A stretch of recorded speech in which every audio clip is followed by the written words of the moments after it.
Hello everyone and welcome to Fly High Tutorials. Guys, आज हम discuss करेंगे digital electronics में लेक्चर नंबर 46 और इसमें हम बात करेंगे टाइप्स ऑफ काउंटर्स के बारे में और उसी के साथ साथ जो एक और इम्पोर्टेंट टर्म है कि मॉड्यूलस क्या होता है काउंटर्स में, उसके बारे में बात करेंगे। काफी लोग इसमें कंफ्यूज होते हैं, तो इस लेक्चर को देखने से पहले अगर अभी तक आपने इसके प्रीवियस लेक्चर को नहीं देखा है तो आप आई बटन पर क्लिक करके उसे देख लीजिए ताकि लेक्चर समझने में आपको कोई प्रॉब्लम ना हो। उसी के साथ साथ जो डिफरेंट सब्जेक्ट्स पर हमारे लेक्चर है इंक्लूडिंग डिजिटल इलेक्ट्रॉनिक्स, उनको आप चैनल प्लेलिस्ट में जाकर भी देख सकते हैं। तो चलिए स्टार्ट करते हैं। सबसे पहले अगर आप न्यू है और चैनल को अभी तक सब्सक्राइब नहीं किया है तो सब्सक्राइब भी कर लीजिए और उसके साथ में जो नोटिफिकेशन बेल है उसको प्रेस कर दीजिए ताकि न्यू लेक्चर अपलोड होने पर नोटिफिकेशन आपको मिल जाए। और जो चैनल है हमारा नॉन टेक सब्जेक्ट से रिलेटेड फ्लाई है क्लासेस के नाम से, उसको सब्सक्राइब कर सकते हैं, लिंक मैंने डिस्क्रिप्शन में दिया हुआ है।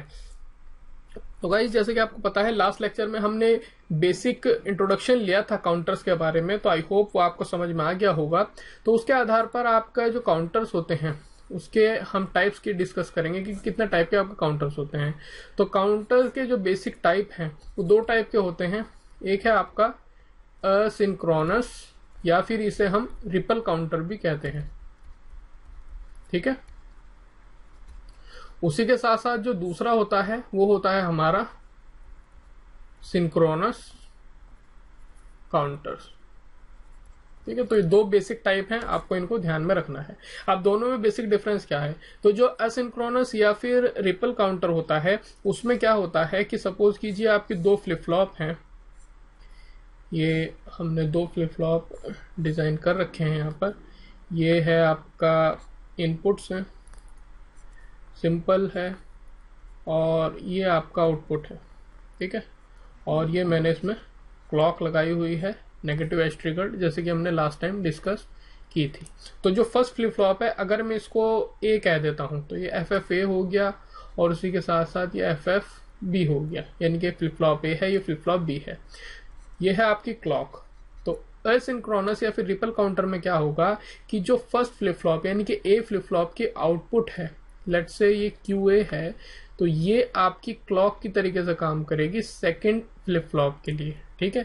यानी कि जो आउटपुट है QA, ये आपकी क्लॉक बन गई है फ्लिप फ्लॉप बी के लिए। सिंपल है ये आपका है असिंक्रोनस या फिर रिपल काउंटर। सिमिलरली अगर इसी तरीके से आप और फ्लिप फ्लॉप लगाते जाएंगे तो जो QB होगा अब वो क्लॉक की तरह काम करेगा FFC के लिए, यानी कि तीसरे फ्लिप फ्लॉप के लिए। उसी तरीके से आप कितने फ्लिप फ्लॉप लगाएंगे अकॉर्डिंगली। बस ध्यान ये रखना है कि जो आउटपुट फर्स्ट फ्लिप फ्लॉप की है वो आपकी क्लॉक होगी सेकंड फ्लिप फ्लॉप के लिए। ये है आपका सिंक्रोनस या फिर रिपल काउंटर, यानी कि क्लॉक फर्स्ट को दे रहे हैं, बाकी हम अकॉर्डिंगली जो मैंने आपको बताया है उसके तहत हम चल रहे हैं। सिंक्रोनस में क्या होता है? सिंक्रोनस में आपके जो भी फ्लिप फ्लॉप्स हैं, मान लिया आपने 2 फ्लिप फ्लॉप लगाए हैं या 4 फ्लिप फ्लॉप लगाए हैं, इन सब में जो क्लॉक है वो साइमल्टेनियसली दी जाती है। यानी कि सपोज कीजिए ये अगर एक क्लॉक है, ये इसकी क्लॉक होगी, तो साइमल्टेनियसली आप क्लॉक प्रोवाइड कराएंगे, ठीक है। ये आपको ध्यान में रखना है। इसी तरीके से अगर आपके और भी फ्लिप फ्लॉप यहाँ पर लग जाते हैं तो उसकी भी जो क्लॉक होगी उसको भी आप साइमल्टेनियसली यहीं पर कनेक्ट करेंगे, ठीक है। तो ये आपको ध्यान में रखना है कि दोनों में बेसिक डिफरेंस क्या है। और जो बेसिक फर्क पड़ेगा इसमें वो ये है कि आप यहाँ पर देख सकते हैं कि अगर आपका फ्लिप फ्लॉप ए का आउटपुट जनरेट होगा तभी आप का जो फ्लिप फ्लॉप बी है उसको वो ड्राइव कर पाएगा। तो यहाँ पर प्रोपगेशन डिले होगा तो थोड़ा स्लो होगा ऑब्वियसली, और यहाँ पर आपकी क्लॉक एक साथ सभी को मिल रही है तो ये जो सर्किट है या सिंक्रोनस काउंटर है थोड़ा फास्ट होगा। तो आई होप ये जो एक बेसिक आइडिया है ये आपको क्लियर हो गया होगा, ध्यान में रखना बहुत जरूरी है। उसी के साथ साथ जो एसिंक्रोनस या सिंक्रोनस काउंटर हैं ये भी आपके फर्दर डिवाइड होते हैं। तो पहला जो है वो होता है डाउन काउंटर, और उसी के साथ साथ फिर होगा एक अप काउंटर, और एक होता है जिसमें डाउन और अप दोनों फैसिलिटीज अवेलेबल होती हैं, ठीक है। अच्छा, डाउन काउंटर्स या अप काउंटर्स का मतलब क्या है? सबसे पहले आप काउंटर समझ लेते हैं कि काउंट करना स्टार्ट करेगा वो लेट से 0 1 2 3 इस तरीके से, ठीक है। और डाउन काउंटर में क्या होगा कि उल्टा, यानी कि रिवर्स स्टार्ट करेगा, जैसे 3 2 1 0। इनके बारे में हम आगे पढ़ेंगे। और अप डाउन काउंटर में क्या होगा कि ये दोनों ही इसमें अवेलेबल होंगे, यानी कि अप भी कर सकता है और डाउन भी कर सकता है अकॉर्डिंगली, ठीक है। तो आई होप ये पूरा जो ओवरव्यू मैंने आपको दिया है काउंटर्स के टाइप के बारे में आपको क्लियर हुआ होगा। कोई मुश्किल बात नहीं है, लेकिन आपको ध्यान में रखना बहुत जरूरी है। उसके बाद आता है मॉड्यूलस क्या होता है। ठीक है, मॉड्यूलस ऑफ काउंटर्स क्या होता है।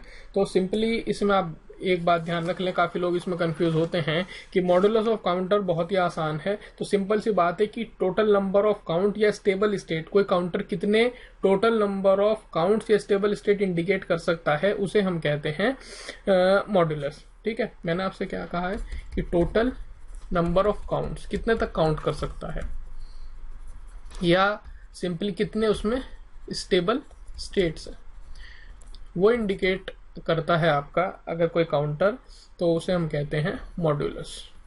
एग्जाम्पल के तौर पे अगर आपको 4 बिट कोई आपका काउंटर है, ठीक है, 4 बिट काउंटर है, तो इसका जो मॉड्यूलस होगा वो होगा 2 की पावर 4, यानी कि मॉड 16 इसको हम कहेंगे, या मॉडुलस 16 इसको कहेंगे हम। क्यों कहेंगे, क्योंकि इसकी जो कैपेबिलिटी है वो है कि ये काउंट कर सकता है अप टू 16, ये है आपका डेसिमल में, या फिर सिंपली आप कह लें या 0000 बाइनरी में अगर बात करूं तो ये 000 से लेके 4 टाइम्स 1 यहां तक काउंट कर सकता है। ठीक है, तो इसीलिए इसको हम कहते हैं मोड 16 काउंटर।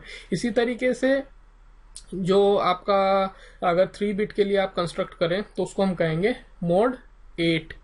ठीक है, अगर 3 बिट काउंटर की बात करूं मैं तो उसके लिए होगा आपका 2 की पावर 3, यानी कि इसका जो मॉडुलस होगा वो होगा मॉड 8 या मॉडुलस 8, क्योंकि ये काउंट कर सकता है आपका 000 से लेकर के 111 तक। ठीक है, तो आई होप ये आपको क्लियर हुआ होगा।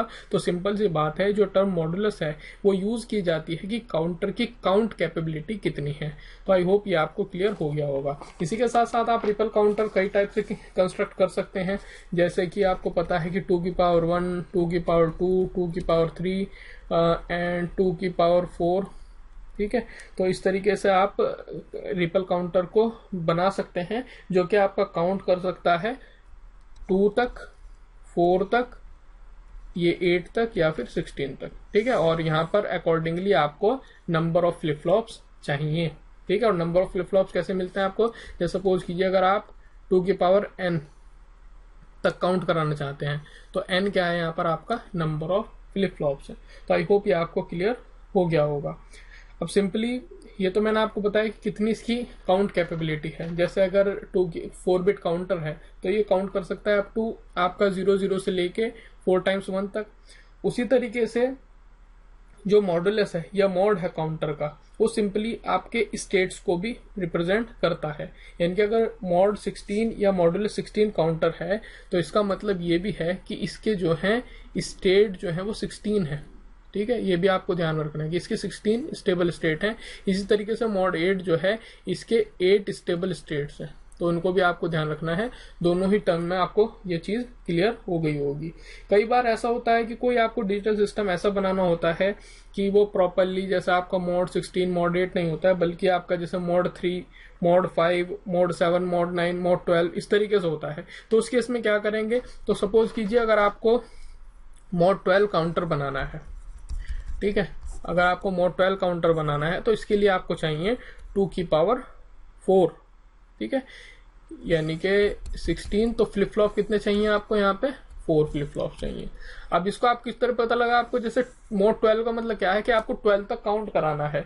तो अगर आप ऑब्वियसली अगर आप 2 की पावर 3 करें तो 3 फ्लिप फ्लॉप्स तो है काउंट नहीं कर सकते हैं, तो आपको 4 फ्लिप फ्लॉप चाहिए, तभी वो 16 तक काउंट कर सकते हैं। लेकिन मुझे 12 तक ही काउंट कराना है, तो 12 के बाद मैं क्या करूंगा, उसको रिसेट कर दूंगा 0। वो हम आगे बात करेंगे इसी के बारे में कि किस तरीके से हम इनको कंस्ट्रक्ट करेंगे। फिलहाल जो एक कॉन्सेप्ट मैं आपको बताना चाह रहा हूँ मोड के बारे में, वो आप समझ लीजिए। इसी तरीके से अगर मैं मोड 5 की बात कर रहा हूं तो इसमें आपको कितने फ्लिप फ्लॉप चाहिए, यानी कि 2 की पावर 3 के अकॉर्डिंग 8 तक काउंट कर सकता है, तो नंबर ऑफ फ्लिप फ्लॉप आपको 3 चाहिए। तो इससे आई होप ये आपको क्लियर हो गया होगा। इसमें मतलब क्या है कि मुझे 5 तक काउंट कराना है, 5 के बाद में रिसेट टू 0 कर दूंगा। तो आई होप ये आपको क्लियर हुआ होगा कि मॉड आपका या मॉडुलस क्या होता है काउंटर्स में। इस पर आपका कई बार छोटा मोटा क्वेश्चन आ जाता है कुछ PSUs वगैरह में या फिर JEE लेवल के एग्जाम पे, तो ये आपको वहां पर काफी उपयोगी होगा।